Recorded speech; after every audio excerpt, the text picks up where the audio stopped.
Innal hamdalillah nahmaduhu wa nasta'inuhu wa nastaghfiruh wa na'udzu billahi min syururi anfusina wa min sayyiati a'malina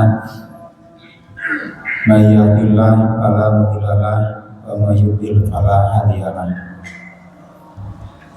Asyhadu an la ilaha illallah wahdahu la syarika lahu wa asyhadu anna Muhammadan abduhu wa rasuluh. Allahumma shalli ala Muhammad wa ala ali Muhammad kama shallaita ala ali Ibrahim wa barik ala Muhammad wa ala ali Muhammad kama barakta ala ali Ibrahim fil alamin innaka Hamidum Majid. Amma ya ayyuhal hadirun, usikum wa nafsi bittaqwallah faqad fazal muttaqun. Qala Allah Ta'ala fil Qur'anil Karim, a'udzu billahi minasyaitonir rajim. Laqad kana lakum bi Rasulillahi uswatun hasanatun liman kana yarjullaha wal yawmal akhir wa dzakarallaha katsiran. Hadirin ikhwatul iman yang dirahmati Allah Subhanahu wa taala, pada hari ini kita bertepatan dengan tanggal 12 Rabiul Awal tahun 1447 Hijriah, yang mana sebagian muslim suka mengadakan memperingati Maulid Nabi Muhammad SAW. Dan di negara kita di Indonesia suka dijadikan libur nasional karena termasuk hari besar Islam. Tapi kalau kita merujuk atau melihat dari keterangan-keterangan baik dalam Al-Quran maupun dalam Sunnah Rasulullah SAW,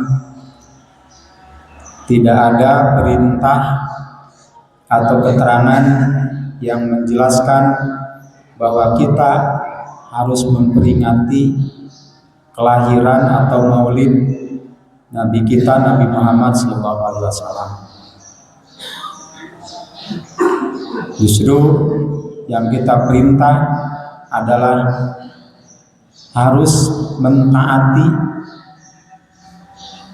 apa-apa yang telah disampaikan atau yang telah dilakukan oleh junjungan kita Nabi Muhammad SAW. Karena seorang Rasul merupakan yang ditugaskan oleh Allah Subhanahu wa taala untuk ditaati. Sebagaimana Allah berfirman dalam surat An-Nisa ayat 64, Allah berfirman, "Wa ma arsalna min rasulin illa liyuta'a biidznillah." Yang artinya, dan tidaklah kami mengutus dari seorang rasul illa liyuta'a biidznillah, kecuali hanya untuk ditaati, hanya untuk ditaati, hanya untuk diikuti apa-apa yang disampaikannya, apa-apa yang telah dicontohkannya. Bahkan seperti junjungan kita Nabi Muhammad SAW, dia telah memberikan contoh yang baik dan telah melaksanakan tugas sebagai kenabian dan kerasulan dari Allah Subhanahu wa taala, menyempurnakan ajaran Islam. Sehingga oleh Allah Subhanahu wa taala dijelaskan dalam surat Al-Ahzab ayat 21, laqad kana lakum fi Rasulillahi uswatun hasanah.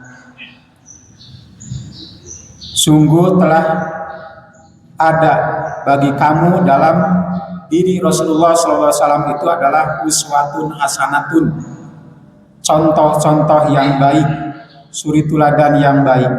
Liman kana yarjullaha wal yaumal akhir, bagi orang-orang yang mengharapkan keridhaan Allah dan keselamatan di hari akhir, dan berzikir atau mengingat kepada Allah dengan sebanyak-banyaknya.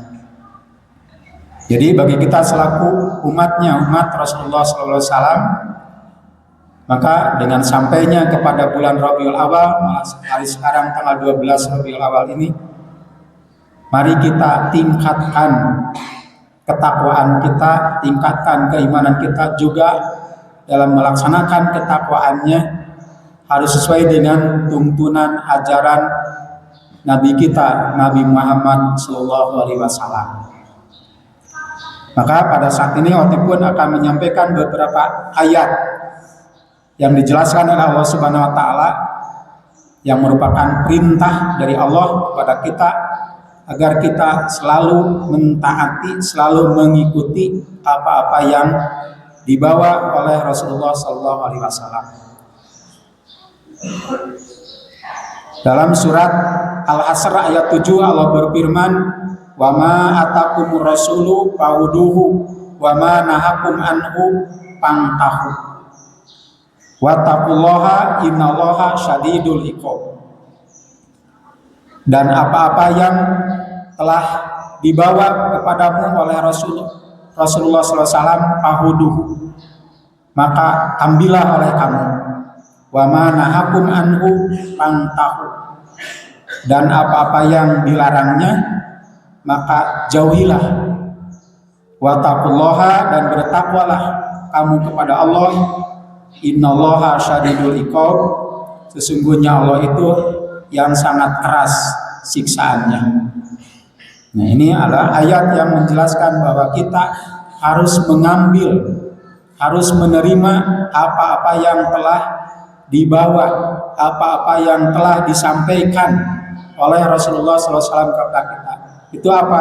Adalah Al-Quran dan hadis Rasulullah SAW. Itu semua yang telah disampaikan oleh Allah melalui Rasulnya, wajib kita menerimanya. Dan apa-apa yang dilarangnya oleh Rasulullah SAW, maka wajib kita meninggalkannya.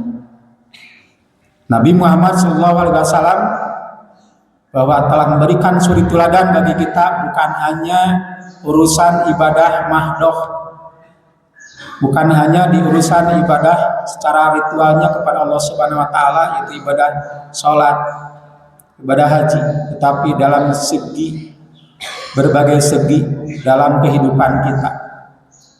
Selain jadi nabi, beliau menjadi pemimpin umat, menjadi pemimpin negara.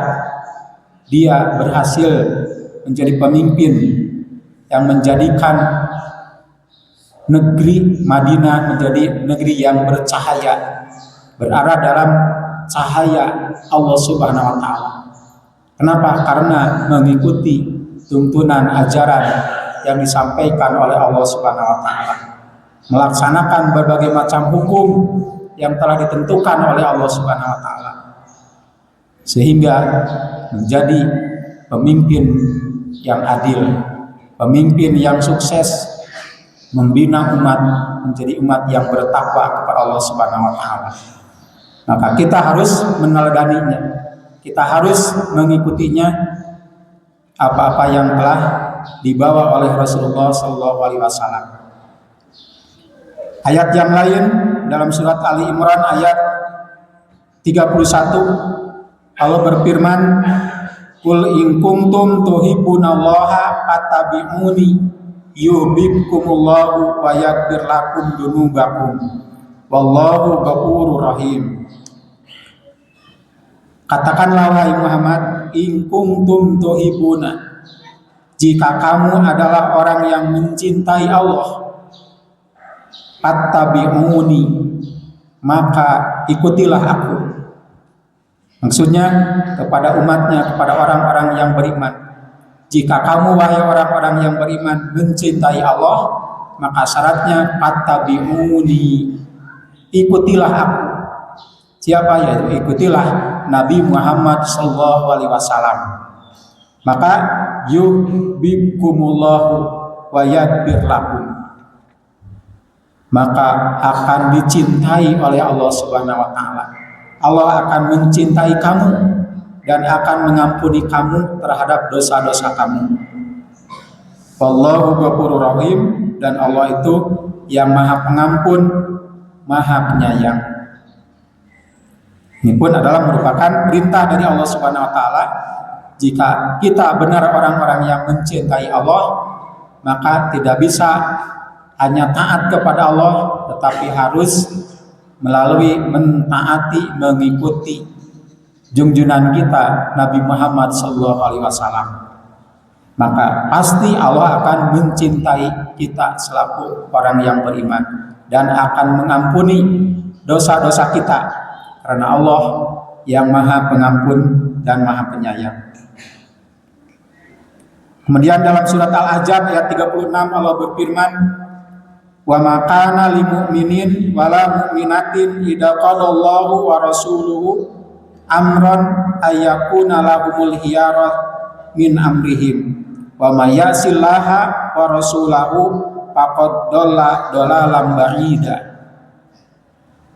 Dan tidak pantas bagi seorang mukmin, baik laki-laki maupun perempuan, idza qadallahu wa rasuluhu, apabila Allah telah memutuskan, apabila Allah dan Rasulnya telah memutuskan amron, suatu urusan, suatu perkara, ayyakuna lahumul khiyarah,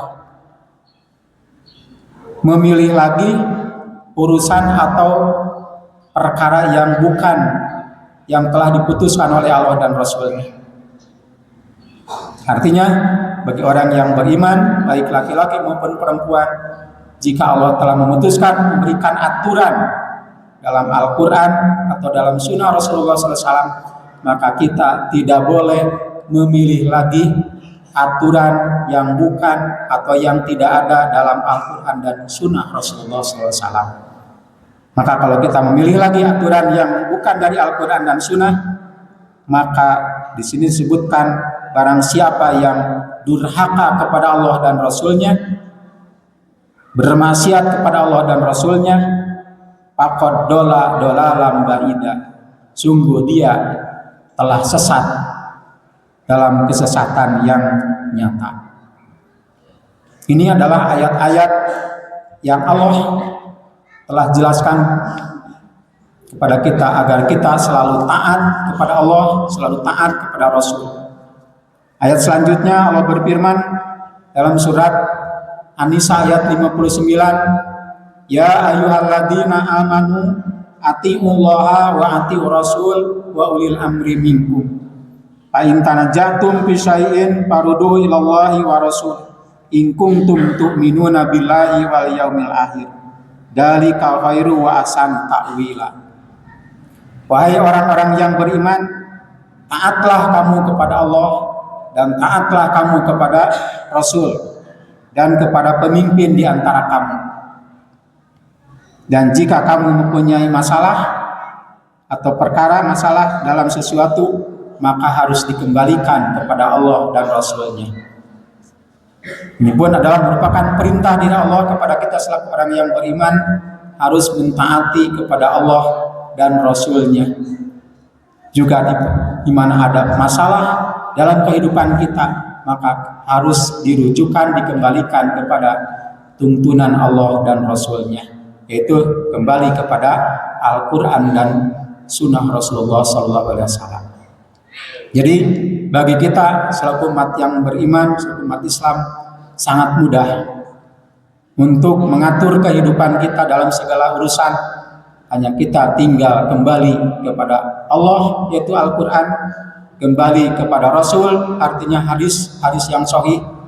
Jika tidak ada, baru kembali kepada ijma para sahabat. Insya Allah kita tidak akan termasuk orang-orang yang sesat. Insya Allah kita akan termasuk orang yang mendapatkan petunjuk dari Allah Subhanahu wa Ta'ala. Semoga kita semua menjadi orang-orang yang berada dalam petunjuk Allah Subhanahu wa taala dan dijauhkan dari hal-hal yang menyimpang atau dari kesesatan yang dimurkai oleh Allah Subhanahu wa taala. Barakallahu li wa lakum.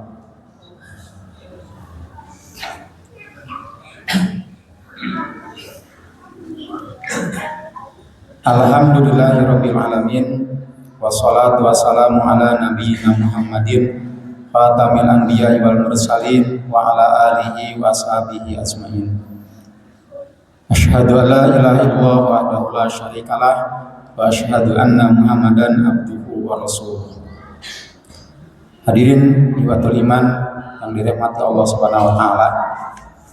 Jadi khutbah yang kedua untuk mentaukidkan khutbah yang pertama ini, semoga kita menjadi orang-orang yang selalu tunduk taat kepada Allah dan Rasul-Nya, karena ajaran Islam telah sempurna, tidak ada lagi pilihan bagi kita, hanyalah kita mengikuti apa-apa yang telah diturunkan oleh Allah, apa-apa yang telah dilaksanakan oleh Rasulullah SAW. Jangan sampai kita jangan terjadi seperti orang-orang yang dulu.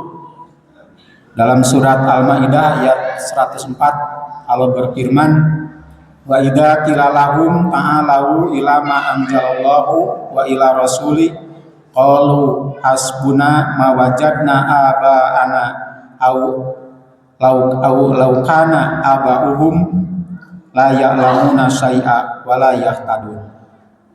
Ini ada penjelasan dari Allah. Jadi ada orang yang dia tidak mau mengikuti kepada Allah dan Rasul-Nya.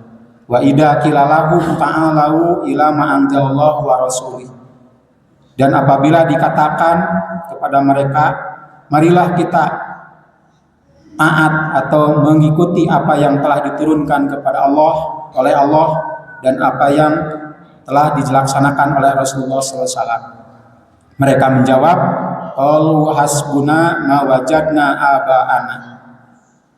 Cukup bagi kami yang telah kami dapatkan dari nenek moyang kami.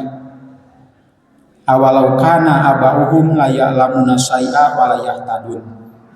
Walaupun nenek moyang mereka itu tidak memiliki ilmu, tidak memiliki keterangan-keterangan yang bersumber dari Allah dan Rasul-Nya, dan mereka tidak termasuk orang-orang yang mendapat petunjuk.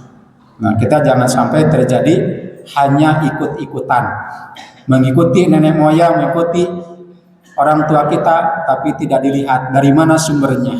Apakah dari Quran, dari hadis? Kalau bukan dari Quran, dari hadis, maka kita wajib tidak mentaatinya, wajib tidak mengikutinya. Tapi yang wajib kita ikuti adalah hanyalah Allah dan Rasul-Nya. Itu adalah tidak bisa ditawar lagi, karena firman Allah, atiullaha wa atiur rasul. Taatlah kamu kepada Allah, taatlah kepada Rasul. Beda dengan taat kepada pemimpin, itu selama pemimpinnya orang yang beriman, yang mentaati aturan Allah dan Rasul-Nya, baru kita wajib taat kepada pemimpin.